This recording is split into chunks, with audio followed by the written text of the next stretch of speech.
Casi las 7 de la tarde, seguimos en la redacción abierta. Javier Villamor, periodista. Muy buenas tardes. Conocido por todos ustedes. Y a mi izquierda, Hasél Álvarez, politólogo. Muy bienvenido. Buenas tardes.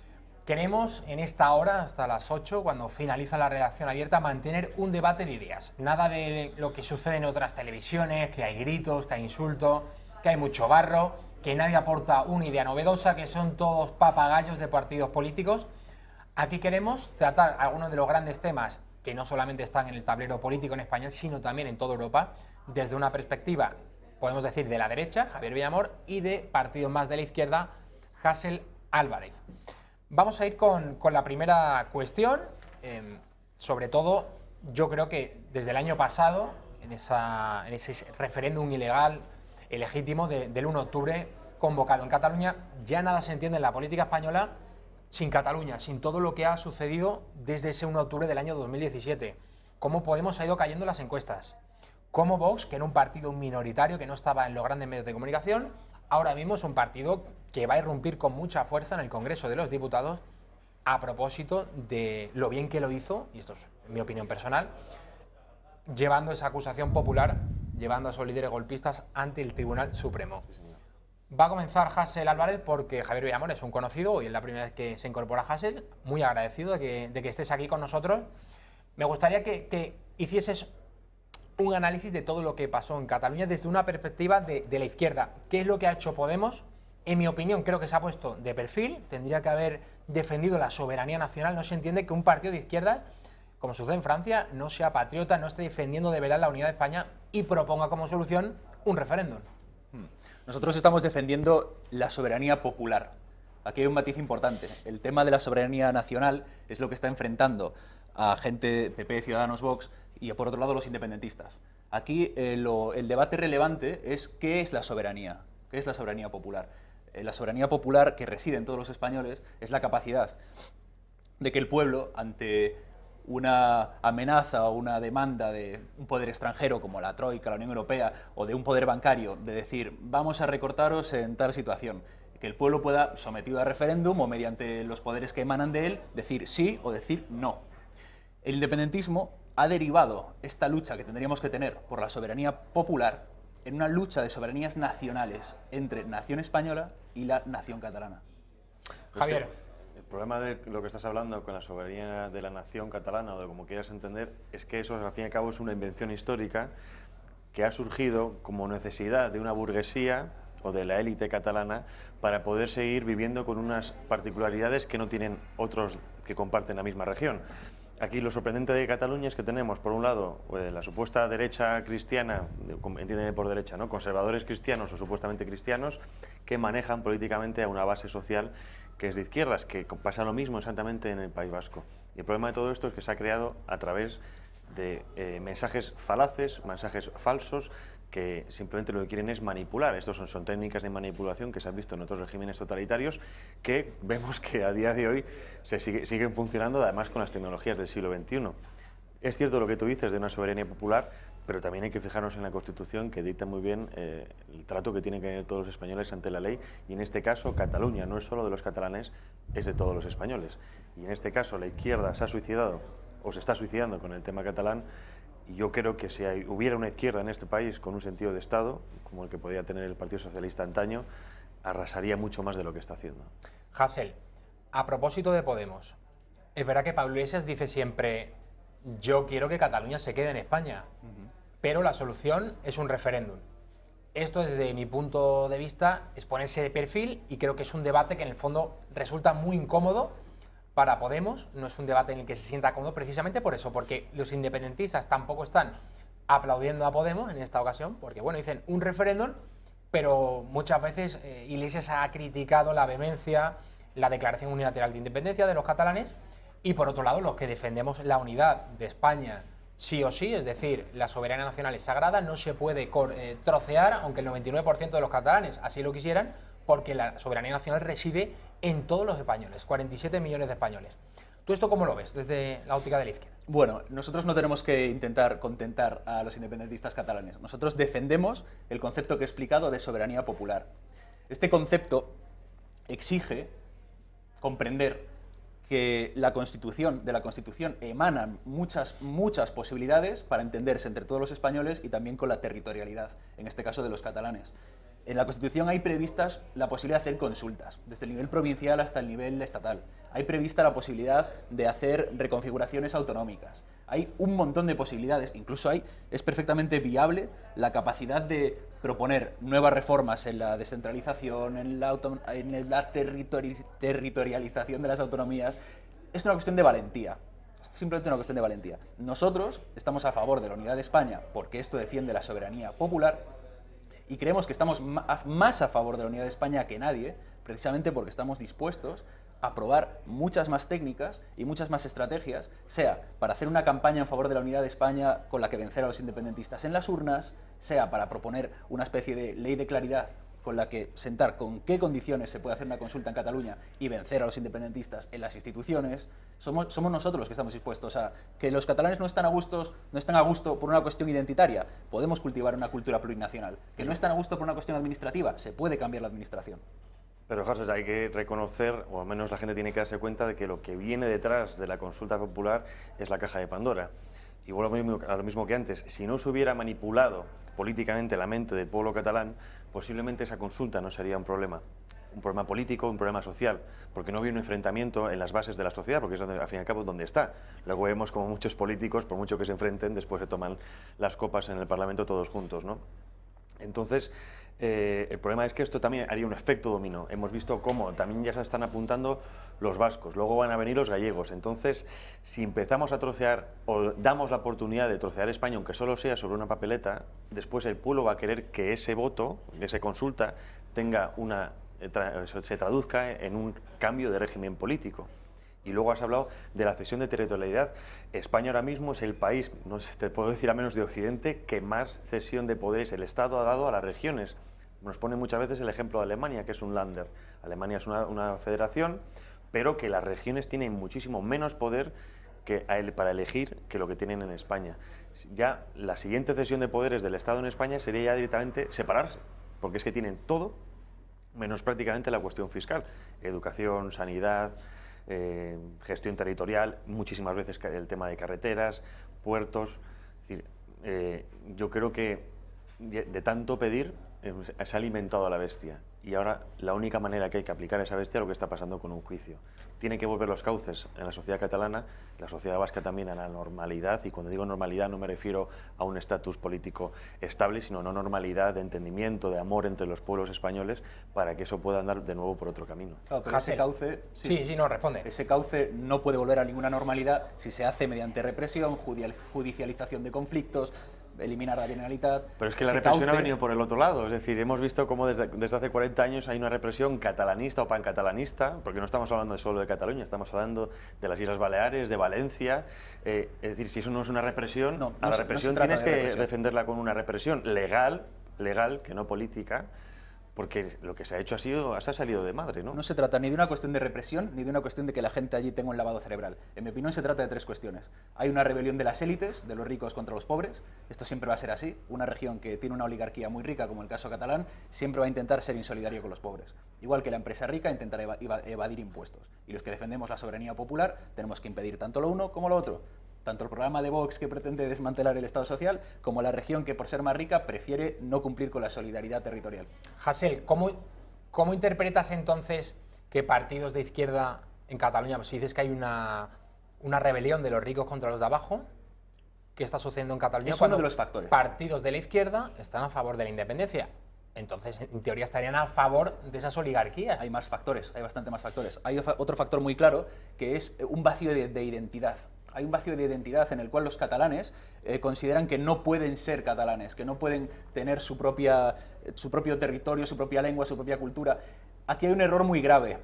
Este vacío de identidad es inherente a todo lo que es la globalización moderna. Sin embargo, estos independentistas creen que la culpa es de que existe una identidad española, cuando su única forma de ser españoles es siendo catalanes. Y el otro factor que vemos sería una especie de desvío de lo que es el voto del cambio, que comenzó en tiempos del 15M. Una gran parte de la población deseaba cambiar el sistema en el que estábamos, y el independentismo cooptó una parte de ese voto del cambio hacia un proceso que se ha demostrado no tener salida. Pero son muchos factores los que hay detrás. Bueno, el proceso del 15M hay que recordar que cuando en el 1 de octubre los separatistas se criticaban a la policía por la supuesta represión, la represión que hizo los Mossos d'Esquadra a la gente que se manifestó en el 15M en Barcelona fue mucho mayor y ahí, por lo visto, nadie se quejó. Nosotros nos quejamos, claro. Entiendo lo que dices de la identidad y con eso estoy de acuerdo. Es cierto que en la sociedad en la que vivimos hoy en día o el sistema en el que vivimos hoy en día, posmoderno, ultraliberal, etcétera, etcétera, hay una sopa multicultural en la que es muy difícil a veces definirse. No porque no podamos definirnos, sino porque hemos perdido la tradición. Nos cuesta encontrarnos a nosotros mismos en el pasado, porque ese pasado muchos lo niegan, se niega o se intenta confundir o se intenta juzgar, sobre todo, lo hemos visto con el tema de México, ¿no? Se intenta juzgar el pasado con los ojos del presente y eso, al fin y al cabo, yo creo que es un suicidio continuo.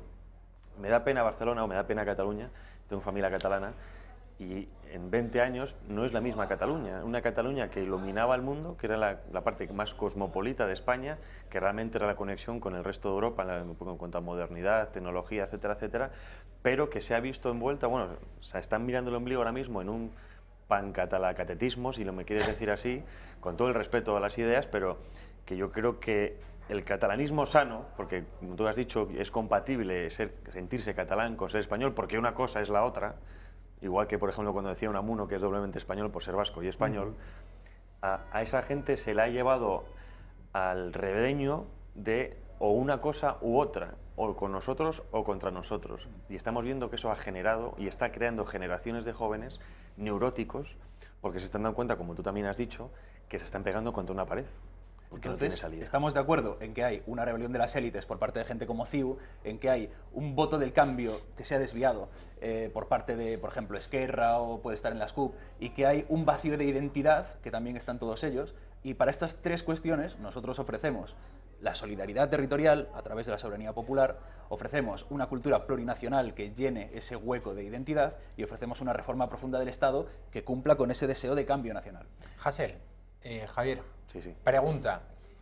Es algo que en este programa lo hemos venido diciendo durante mucho tiempo. ¿Qué hubiera sucedido si en mitad de la crisis y de la enorme corrupción de Partido Popular y Partido Socialista, si el señor Pablo Iglesias, si los señores de Podemos hubiesen enarbolado la bandera de España y la unidad nacional?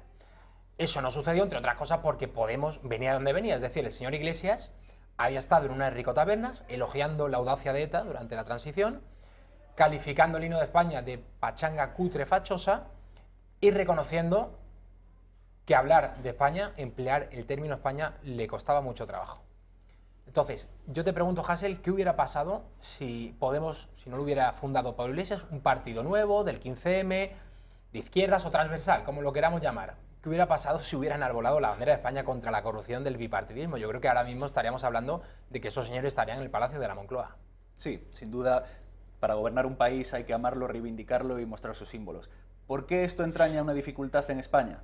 Pues porque venimos de una memoria, de una dictadura, donde los símbolos nacionales, que eran de todos, fueron robados y utilizados por un régimen que tenía una visión de España muy estrecha y donde no cabía la mayor parte del país.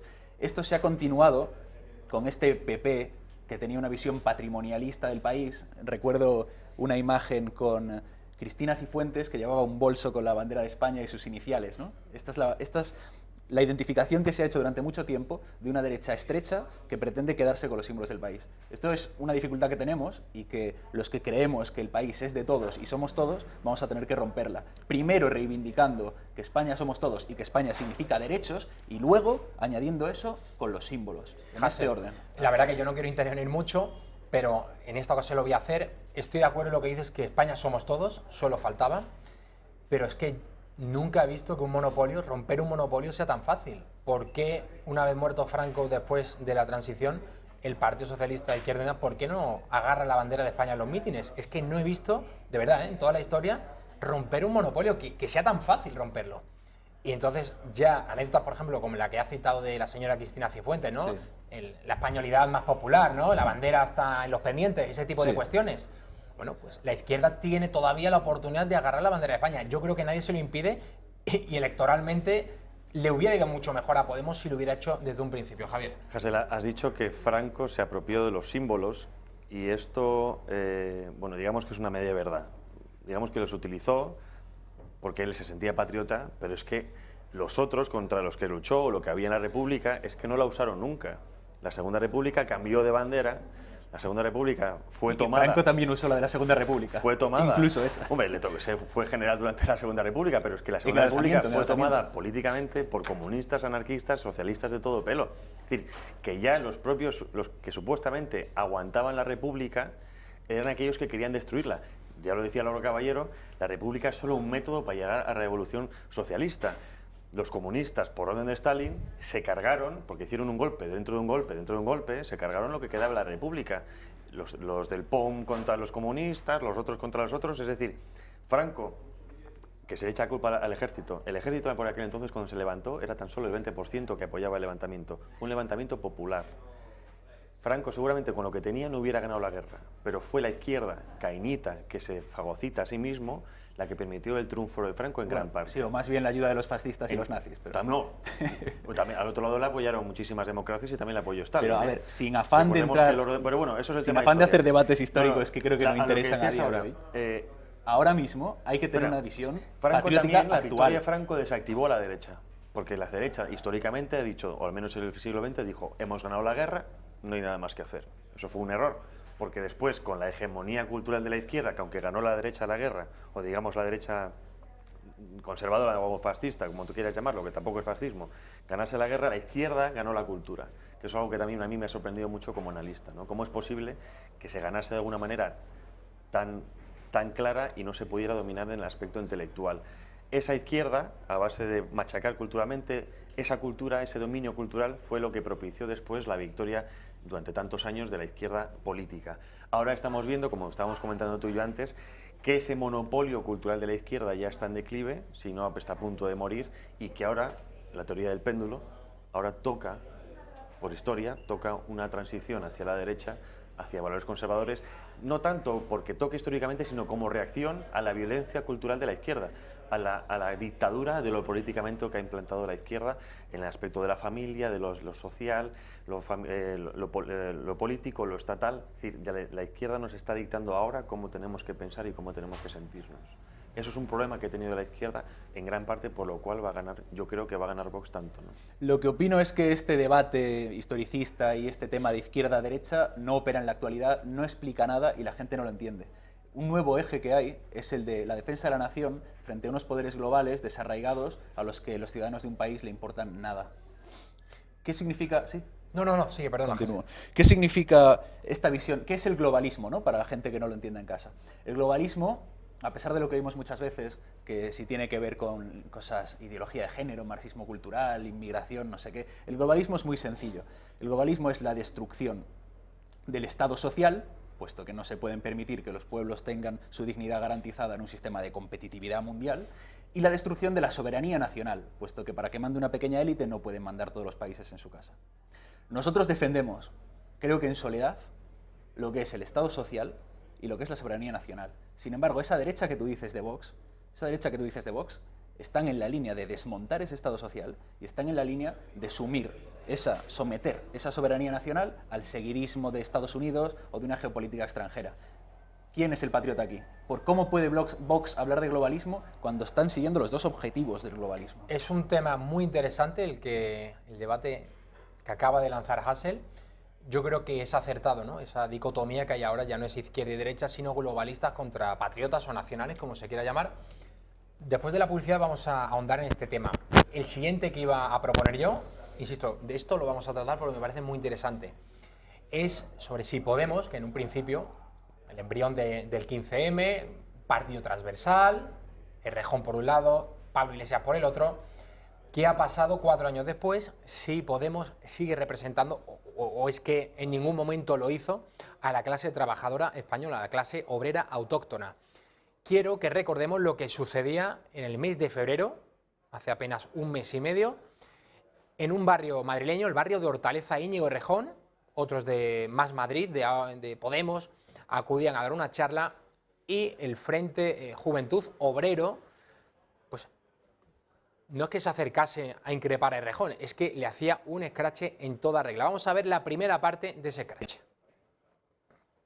Ya os digo, nosotros es que hemos visto que os habéis vendido como el gobierno del cambio, tanto tú como Carmena, como Pablo Iglesias, pero es que luego en la realidad no hemos visto nada. Hemos visto que os habéis ganado un sillón en el Congreso y que habéis dejado a los trabajadores tirados en la calle. O sea, más aparte de poner un carril bici... Te cuento. Pero más aparte de poner un carril bici... Más aparte de poner un carril bici... Sí, pero déjame acabar la pregunta, pero más aparte de poner un carril bici, poner que usar los semáforos y huertos y gilipolleces, en la vida de los trabajadores no ha cambiado absolutamente nada. Es que vemos que os dedicáis simplemente a poner parches a un sistema que no se puede parchear, no vais a la raíz del problema y habéis dejado a todos los trabajadores tirados. Y es que la culpa de que partidos fascistas estén en auge es vuestra. Yo eso no estoy de acuerdo. Perdona, pero os habéis dedicado a vender humo. No ha cambiado nada en la vida de los trabajadores después de todo este tiempo. Es una puta vergüenza. Yo eso no estoy de acuerdo. Yo creo... traidores. Es que a nivel práctico, que la gente se piensa que la política son tíos hablando por la tele. Y es que la política es el trabajo diario. ¿Quién se lo iba a decir al señor Errejón que echaba los dientes en política antes de fundar Podemos, haciéndole un escrache a Rosa Díez de UPyD en Ciencias Políticas? En la Universidad Complutense de Madrid también participa en ese escrache Pablo Iglesias. Hasél, no te iba a decir por alusiones, tú no eres parte de Podemos, ¿no? No estás en ningún cargo. Simpatizante de Podemos.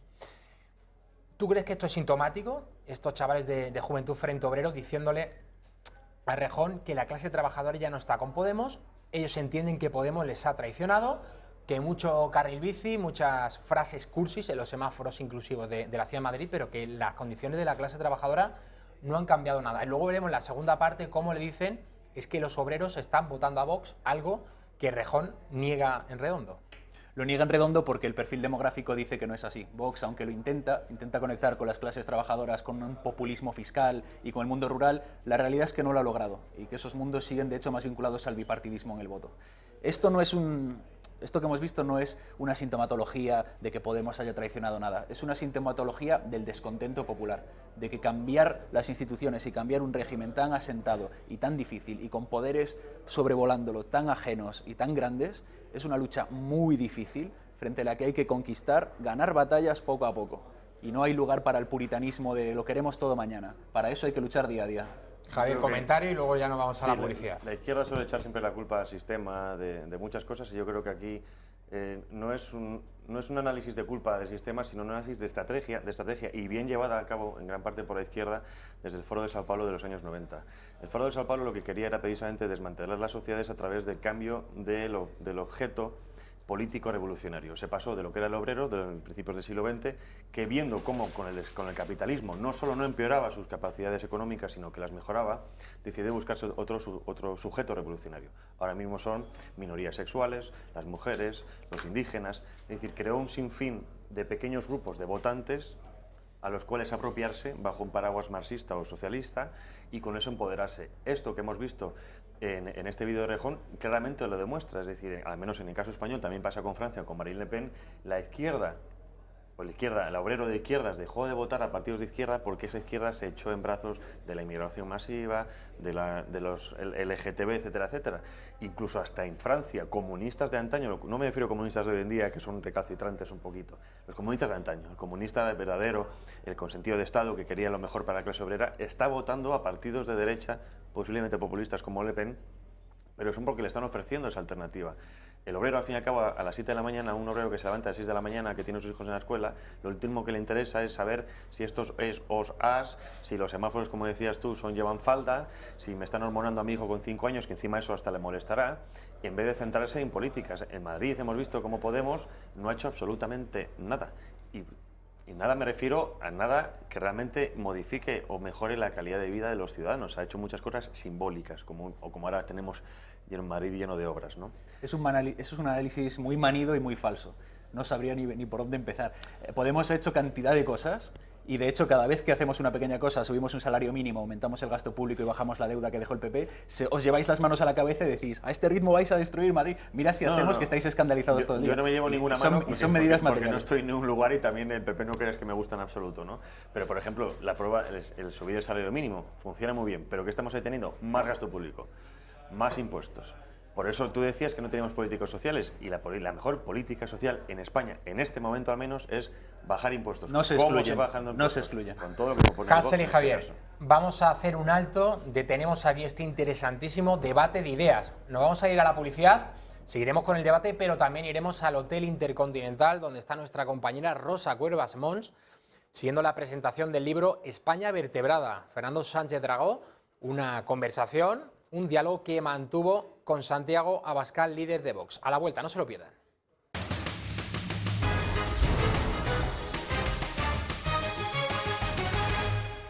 Son casi las 7:30, seguimos en la redacción abierta. Nos vamos a marchar hasta el Hotel Intercontinental, donde se está presentando ese libro de España vertebrada, autor Fernando Sánchez Dragó, conversaciones, diálogo con Santiago Abascal, el líder de Vox. Nos vamos hasta el hotel.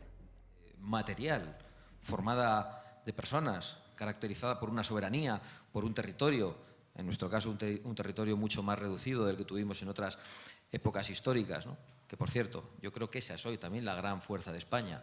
Todos nuestros hermanos hispanoamericanos, esa gran conexión que tenemos con el otro lado del mundo y que nos da una fuerza extraordinaria de la que no somos capaces, o que no utilizamos de manera suficiente en Europa. España se ha convertido en la Unión Europea en una nación débil, en una nación que siempre asiente, que agacha la cabeza, pisoteada, humillada. Lo hemos visto en estos últimos tiempos con el hecho de que un prófugo delincuente y un golpista no haya sido entregado. Y yo creo que España es una nación mucho más fuerte de lo que los dirigentes políticos españoles se han creído. Y la autoestima nacional es la gran tarea pendiente de la política española y precisamente nosotros hemos venido a eso. No quiero dar un mitin, Fernando, que ya me habías advertido. Lo estás dando. Bueno, yo he puesto, como sabes, el título al libro, el subtítulo de España vertebrada, aludiendo evidentemente a la España invertebrada de Ortega y Gasset. Bueno, yo diría que además de invertebrada, que ciertamente lo ha estado en muchas ocasiones, que además de vertebrada, y es esto empeño, en estos momentos estamos en una España que amenaza con ser España desvertebrada. ¿Cómo se puede poner coto a ese peligro? Bueno, que amenaza con ser una España rota y por lo tanto que amenaza con ser una no España, una anti-España, porque España no se entiende sin Cataluña. España sin Cataluña no es España. Igual que Cataluña sin España no es Cataluña, es otra cosa. Es un montón de traidores y de desleales juntos. Por lo tanto, yo creo que estamos ante una situación de muchísimo más riesgo. A mí, por otro lado, me gusta esto de llevar la contraria a Ortega y hablar de España vertebrada. Lo digo porque era uno de los que decía que España era el problema y Europa la solución. Y yo no digo que no vengan soluciones de Europa a veces, pero creo que mirando en nosotros mismos, en nuestro pasado histórico, en los valores que han caracterizado a los españoles, podemos encontrar muchas soluciones también. Bueno, una de las preguntas en las que más insisten los periodistas cuando hablan conmigo ahora, después de la aparición del libro, se sorprenden de que tú optes por Unamuno frente a Ortega. Yo eso empiezo por no entenderlo. Quiero decir que yo soy unamuniano y orteguiano. De la misma forma que me sorprenden, todos sabéis seguramente que a mí me gustan mucho los gatos y continuamente encuentro con personas que me dicen, yo es que soy de perros. Digo, oye, es que a mí me gusten los gatos no significa que no me gusten los perros. De todas maneras, llama mucho la atención eso Unamuno y Ortega. Me lo preguntan todos. Probablemente son razones de paisanaje y por haber interiorizado tanto esa frase de Unamuno que dice yo soy vasco y por eso doblemente español. ¿Solo por eso? Bueno, hay otra forma.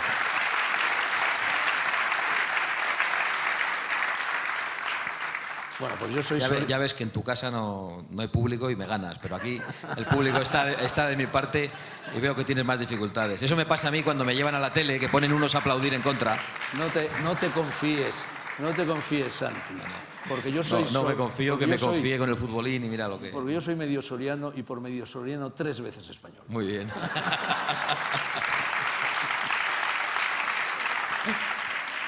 Bueno, a pesar de que la infancia te parezca una cursilería, yo te pregunto, ¿la política No, ibas a decir algo. Claro, que no me parece una cursilería la infancia. Lo acabas de decir. Decir que la patria es la infancia. No, es verdad que la infancia probablemente están muchos de los recuerdos más emocionantes, ¿no? Pero la patria es otra cosa. Bueno, ahí iba.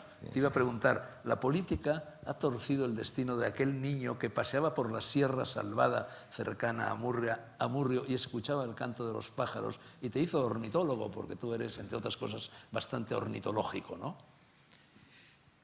La verdad es que a mí me ha tocado vivir, como a otros muchos compatriotas, en una tierra difícil y aunque a muchos les sorprende, yo creo que no habría tenido una vocación política si llego a vivir en otro lugar. Y por eso hablo tanto de España, ¿no? Porque vivir en una tierra en la que precisamente España era lo que se nos estaba abriendo debajo de los pies, en la que percibíamos de una manera tan clara, a través del crimen, de los asesinatos y de la persecución, que perdíamos nuestra propia libertad, que nos querían hacer perder nuestra identidad, la unidad de nuestra patria, a mí me ha hecho ir al compromiso político. Estoy seguro de que si llego a haber nacido en Burgos, en Sevilla, habría tenido muchas más posibilidades de ser eso que digo tanto, de ser guardabosques. Yo recuerdo muy bien una anécdota que me ocurrió con mi padre y con mi abuelo Manolo. Nos llevaron un día a Burgos a ver el desfile de las Fuerzas Armadas. Y aquello fue muy, muy emocionante para nosotros. Claro, estábamos en una tierra en la que no había banderas de España. Y bajábamos el puerto de Orduña con las banderitas en el coche, y según entrábamos en Amurrio, recuerdo que mi abuelo Manuel Abascal se alteró muchísimo, empezó a decir: guardad las banderas, guardad las banderas. Y nos obligó a mí y a mi primo, que estábamos encantados de lo que habíamos visto en Burgos, a guardar inmediatamente las banderas para entrar en el pueblo. Nosotros vimos aquello en aquel momento como un acto de cobardía de nuestro abuelo. Yo luego me lo he reprochado, porque no sabía que mi abuelo había recibido cartas de la banda terrorista ETA en las que le exigían grandes sumas de dinero que nunca pagó, y a pesar de todo siguió viviendo en el mismo pueblo, a escasos 100 metros de donde mataban a un vecino en la misma semana en la que a él le llegaban las cartas, en las que ETA le decía: vamos a ejecutarle y no tenemos ninguna dificultad en llegar hasta usted, y si hasta ahora no lo hemos hecho simplemente por razones políticas. Claro, eso marca de una manera absolutamente necesaria. Yo he vivido en esa tierra junto a otros muchos españoles en la que veíamos que España desaparecía. Y por eso, para mí, España es la piedra angular de mis posiciones políticas, y por suerte puedo estar al frente de un partido formado por gente excepcional con la que comparto también esa piedra angular. En toda vida hay eso que Stefan Zweig llamaba momentos estelares. Ese momento de tu infancia, tenías, me parece, 10 años, que evocó también Kiko Méndez Monasterio en el libro Hay un camino a la derecha, en el que también te entrevistaba, en el que tú estabas delante de un televisor y te enteraste de que ETA había matado al cartero de Amurrio. ¿Ese es tu momento estelar? Sin ninguna duda. Eso ocurrió en Sevilla. Me va a costar seguir, vamos a ver un poco. No voy a organizarla como Pablo Iglesias.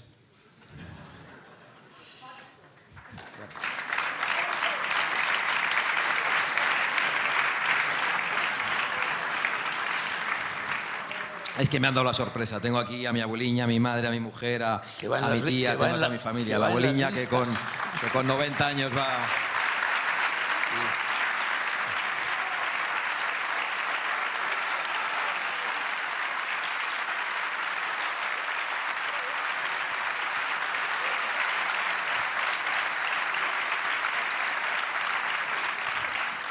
Bueno, ahora habla tú un ratito. Ahora. Ya, y me alegro porque... Mira, está llorando tu abuela. Bueno, yo he hablado un rato con la abuela de Santi y me he dado cuenta de que voy a proponer al Planeta, es más, ya se lo he propuesto, escribir otro libro de conversaciones con tu abuela. Y ella me va a contar tus secretos, las cosas que tú no has querido contarme. Porque hay un momento en el libro, en el que en el que hablamos de la fe. Y tú dices que la fe es un don, y que se tiene o que no se tiene, y que tú de eso no hablas, y que tú en un determinado momento recibiste la fe. Otro momento estelar de tu vida, pero que de eso no hablarás nunca. Eso no se lo he contado Seguro que tu abuela lo sabe. Ni a mi abueliña, y por lo tanto vuelvo a la anterior pregunta. Y bueno, lo cierto es que lo he contado en algunas ocasiones y ha quedado reflejado en algún otro libro, ¿no? Mi abueliña, por seguir a su marido, que era ferroviario, que fue de origen gallego, fueron destinados primero a Guipúzcoa, después en Sevilla. Acabó allí mi abuelo trabajando en la estación de Santa Justa, y el verano del 85, yo tenía una alergia al polen bastante acusada. Huyendo de la alergia, mis padres me llevaron a Sevilla. Y recuerdo perfectamente la imagen, como si fuera hoy, y recuerdo aquel salón, con una televisión que estaba en medio del salón, además, que de repente empezó el telediario, solo había uno, el telediario de Televisión Española, y la primera noticia de la que yo tengo recuerdo era el carnet de identidad de Stanis, el cartero de Amurrio, que acaba de ser asesinado por ETA. Y bueno, me impactó muchísimo. Aquello, yo lo recibí como el niño que era, ¿no? Con gran dramatismo, diciendo, han matado a mi amigo. Y era verdad que así lo percibía, ¿no? De hecho, sé que es algo que sorprende incluso a su familia cuando lo he contado, porque le sorprende que alguien tan joven tuviera ese momento tan grabado en la retina, ¿no? Y bueno, luego lo cuento. Ay, bueno. Cuando voy a visitar al cementerio a mi padre, visito también esa tumba.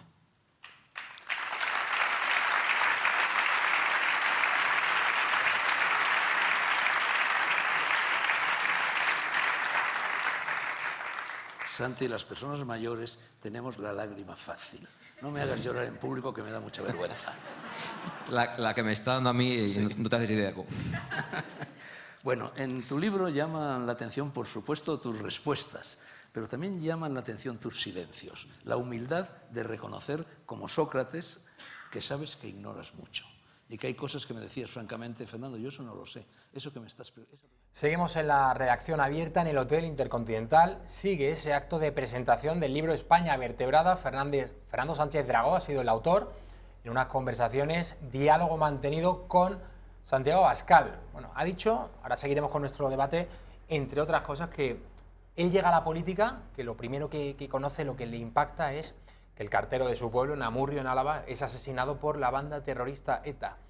Que el hecho de ser vasco es lo que Santiago Abascal pues, siente como una obligación para defender la nación española, que si hubiera sido de Burgos o de Sevilla, que Santiago Abascal pues, seguramente no se hubiera dedicado a la política.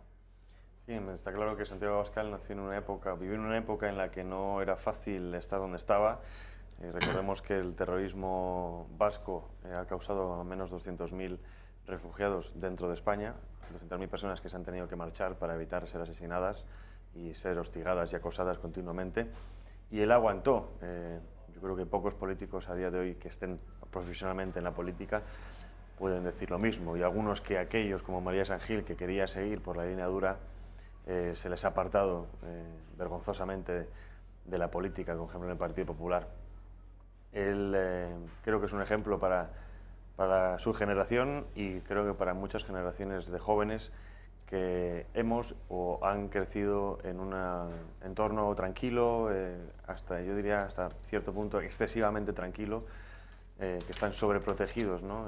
Yo le conozco a Santi, creo que es una persona muy cercana en el tú a tú. Yo creo que como figura política en ese sentido gana respecto a otros, porque es padre, porque ha sufrido. Yo siempre digo que la persona para mí más interesante es una persona que ha sufrido, una persona que ha tenido toda la vida entre algodones, poco tiene que aportar a los demás, y en este sentido creo que tiene mucho que decir a nivel político y a nivel personal. Veremos si las urnas se lo permiten, pero está claro que tener a un político vasco, que hace mucho tiempo que no pasa eso, en primera plana de la política española, va a hacer más bien que mal.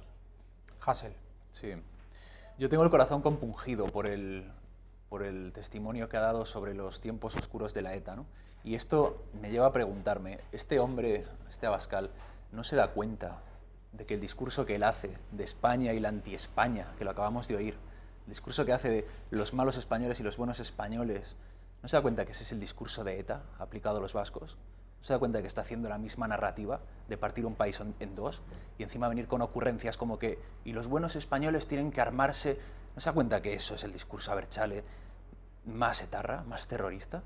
¿No se da cuenta de que este hombre no puede venir a hablar de España y de patria como si él representara ese proyecto, cuando él representa la ruptura de ese proyecto?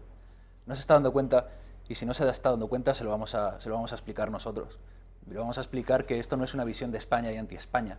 Esto es una lucha de dos visiones de España. La España común, la España comunal contra la España patrimonialista y patrimonializada.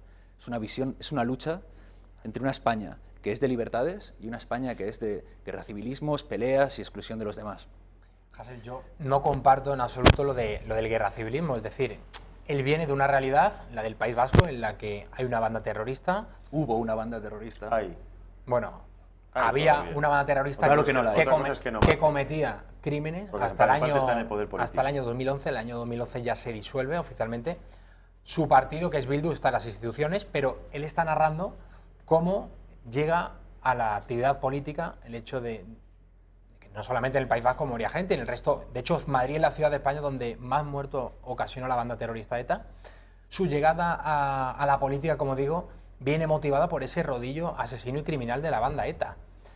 Yo no creo que esté haciendo un discurso, y creo que es injusto, equivalente al de, como has dicho, los abertzales o los representantes políticos de la banda ETA. No creo que defender la unidad de España y el ir contra quienes han auspiciado, y no solamente quienes disparaban y quienes cometían esos atentados, sino quienes desde el Parlamento Vasco, desde el Parlamento Nacional, aquí en Madrid, pues de alguna manera legitimaban esas muertes y sobre todo los objetivos, los fines políticos que eran los de separar al País Vasco del resto de España. Vamos a seguir con nuestro debate. Ponemos punto y final. Si tenemos que volver, Rosa Cuerva, nuestra compañera que está en el Hotel Intercontinental, si nos pide paso, seguro que volvemos a esa presentación del libro España vertebrada, Fernando Sánchez Dragó, conversaciones y diálogo con Santiago Abascal. Nuestro debate acerca de, bueno, lo habíamos dejado en Íñigo Errejón, ese crache que sufría en el barrio madrileño de Hortaleza. Vamos a ver la segunda parte del vídeo y seguimos debatiendo si Podemos ha abandonado a la clase trabajadora, como le decían esos jóvenes madrileños al líder de Más Madrid. Lo que estoy diciendo es que venís aquí dando una imagen de que estáis haciendo algo y la juventud obrera sigue igual. Nuestros institutos se caen a cachos. La juventud sigue resumiéndose en las drogas. Tenemos una juventud totalmente alienada que no... ¿Y qué propones, compa? Estamos política real, es salir por la tele... Es muy sencillo. ¿A ti te parece que nuestra vía de lucha no sirve para nada? ¿Te parece que la tuya sirve más? No, a mí me parece que vosotros sois unos oportunistas. Porque la realidad es lo que hay en todos los obreros. Es que los obreros votan a Vox por algo. No, si no, la izquierda del cambio, la izquierda del cambio. Os lucráis a base de la miseria de los trabajadores. Es lo único que hacéis. Es lo único que hacéis. Lucraros a base de la miseria de los trabajadores. No hacéis nada más. Que te oigo, guay. Es una garrapata. Escúchame, te oigo de puta madre. ¡Fuera de obreros de los barrios de Madrid! ¡Fuera de obreros de los barrios de Madrid!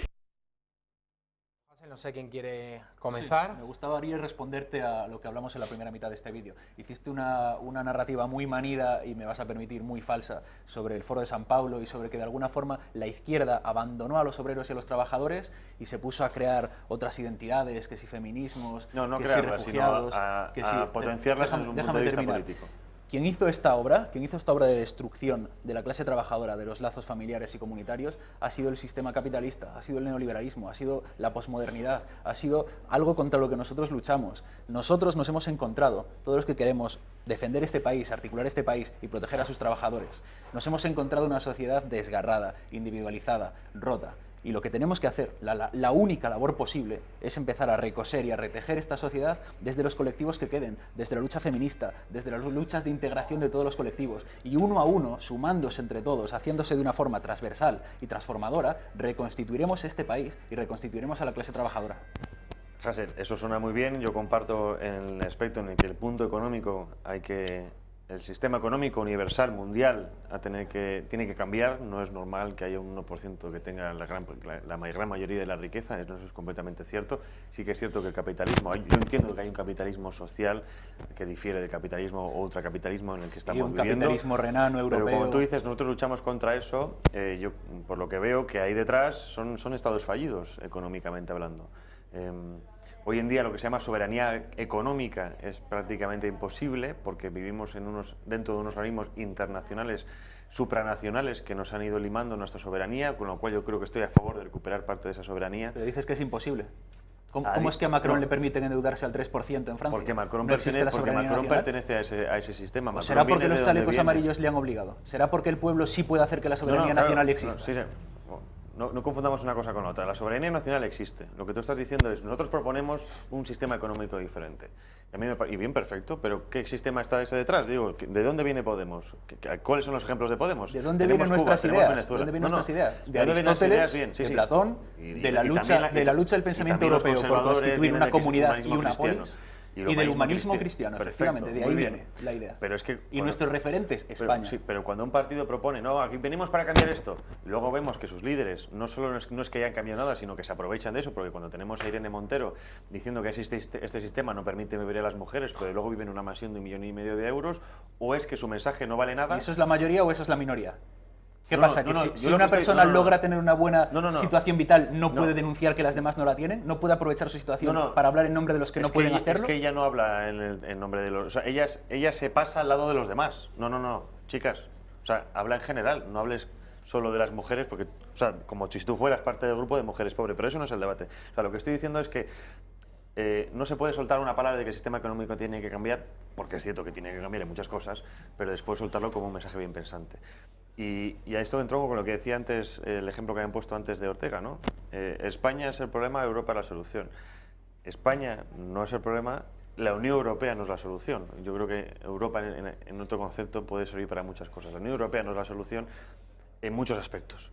Es cierto que, por ejemplo, con el euro hemos perdido muchísimo, un 166% de capacidad económica o de adquisición, porque era un euro un marco. Yo, personalmente, sí que estoy a favor de una soberanía económica lo antes posible, porque de la soberanía económica viene la soberanía política. Por mucho que ahora mismo España o el pueblo sea soberano político, muy difícil tiene el hecho de cambiar la economía, porque no depende de nosotros, no por otra cosa. Si es que el problema es que a base de ceder, porque la Unión Europea ha sido eso también, a base de ceder y ceder y ceder, España ahora mismo, el 80% de sus políticas vienen dictadas por Bruselas. Por eso, ¿quién le va a hacer frente a eso? ¿Le va a hacer frente el programa de Vox lleno de banqueros, con Espinosa de los Monteros, con Rubén Manso, en la línea de la gobernanza bancaria de Europa? ¿Le van a hacer frente a ellos? Esto no es solo un Yo problema, creo que es que yo no hablo de un problema de partidos, porque Vox tiene muchas cosas, a mi aspecto también, que no me gustan o que pueden mejorar, como todo es un partido, se puede mejorar, ¿no? Pero es que en este momento ahora mismo, lo que no puede ser es la protección de una economía cuando los impuestos que caen sobre la clase media y baja son tan altos debidos de mantener ese estado mastodonte. Puede aumentarse las ayudas sociales económicamente si reducimos por el otro lado, pero es que la izquierda estatalista, por definición, lo que hace es engordar y engordar y engordar. No sé a quién aludes por izquierda. En nuestro caso hemos reducido los costes y la deuda allá donde gobernamos. Sí. Siguiente tema, feminismo. Antes de que pasemos a este bloque, lo habéis aludido, la casa de Pablo Iglesias. Yo te quería preguntar, Hasél, ¿en qué porcentaje crees que una decisión personal y legítima, sin duda, si uno ha ganado dinero de manera honrada, se puede comprar lo que quiera, ¿no? Una casa grande, pequeña, esto, por supuesto, que no es el objeto de debate, pero el hecho de haber llegado a la política arremetiendo contra la casta permanentemente, hay que ver esas casas, los áticos donde viven los ricos, del PP, del PSOE, etcétera. Pablo Iglesias ha hecho en 4 años el camino que Felipe González hizo en 30. Cuando hablaba Felipe González con Guerra de los descamisados, y 30 años después lo veíamos en el ático de la calle Velázquez y diseñando joyas y en la proa tomando el sol de un espectacular yate. Pablo Iglesias ese recorrido lo ha hecho en mucho menos tiempo. Entonces, yo te quería preguntar si crees que esto le está pasando factura negativamente a Podemos y está perdiendo votos por esta cuestión. Hay quien intenta que sí. Hay quien intenta hacer ver que una familia, y mira que a mí no me gusta hablar de personas porque creo que servimos a unas ideas más importantes que las personas, pero hay quien dice que una familia, con el dinero que se ha ganado honradamente y está declarado, se endeude de por vida, con una hipoteca de por vida, para tener una casa en la que tener una familia extensa, hacernos creer que eso de alguna forma es casta, como el discurso que hemos oído hace un momento de que la culpa del Estado y la deuda es pues lo de siempre, que el fontanero paga en negro, que la cajera no sé qué. Eso no lo he dicho. Es la misma retórica de que la culpa del Estado son las ayuditas de la gente. No, eso no lo he dicho en absoluto. Es exactamente esa retórica, la retórica de que bajando impuestos de esa forma el Estado se alivia, cuando el problema del Estado no son ni los impuestos de la gente ni las ayudas de la gente, sino estos 60.000 millones de euros que la banca no devuelve, estas ayudas que se pierden en banca, políticos, en unas estructuras a las que vosotros servís.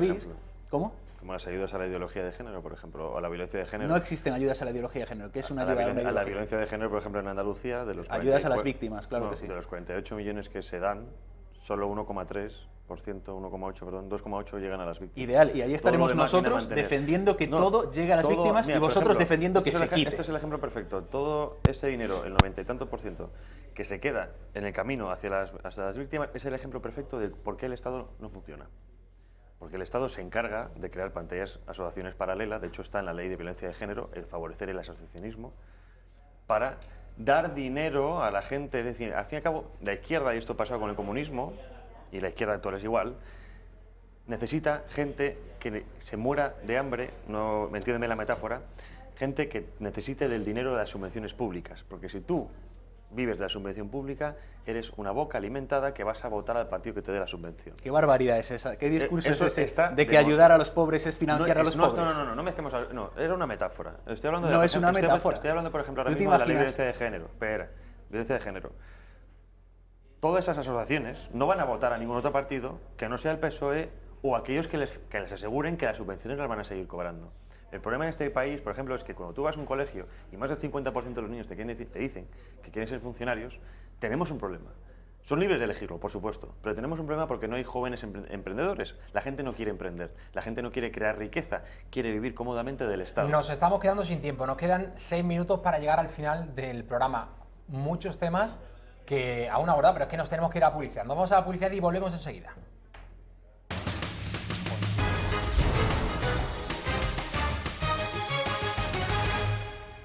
Aún seguimos en la redacción abierta de la tarde.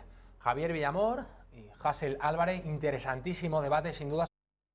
Han quedado fuera en el tintero un montón de asuntos. La inmigración, la islamización de Europa, el feminismo, sobre lo que ocurrió en Vox con la salida de Fernando Paz. Muchos asuntos que el miércoles que viene, a las 7 de la tarde, a la misma hora que se han incorporado estos dos periodistas politólogos, vamos a continuar con este debate. A Hasél le quiero plantear una pregunta, tienes que ser muy rápido para responderla. La izquierda en general, europea y también española, en el caso de Podemos, defiende la inmigración masiva, también la inmigración ilegal. ¿Esto no va en detrimento de la clase obrera autóctona?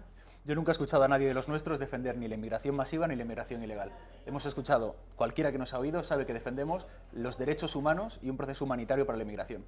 Y sabe que defendemos que la inmigración no es un arma económica ni a favor ni en contra de los trabajadores. Javier Villamor, muy rápido. Está claro que a mayor inmigración, mayor detrimento, o digamos, de la capacidad económica del país, de la sociedad, para mantener a los propios habitantes. Está claro que la inmigración interesa a una izquierda, porque al fin y al cabo, cuando entren dentro de unos años, van a ser votantes, como por ejemplo pasa con el Partido Demócrata en Estados Unidos. Y está claro que la inmigración es necesaria, una inmigración regulada y de culturas semejantes o fáciles de asimilar por la española. España, como decía Ortega, Javier Ortega, no puede ser... No cabe el mundo entero en España, entonces tenemos que poder elegir, porque eso es parte de nuestra soberanía, quién entra en nuestro país, porque un país es una casa. Javier Villamor, periodista, Hasél Álvarez, politólogo, de verdad, muchísimas gracias a los dos. A vosotros. El debate, bueno, yo creo que hemos sido fieles cuando hemos prometido que iba a ser un debate de ideas, sin fango, con educación, cada uno defendiendo sus posturas. El miércoles próximo a las 7 de la tarde va a continuar este debate. Le vamos a dejar ahora con Pulso Económico con Xavier Horcajo. Recuerden, volvemos mañana a las 6 de la tarde. Si están hartos de la corrección política, este es su programa. Y recuerden también que a partir de las 8:30, Telediario con Alba Vilalaje. Hasta mañana.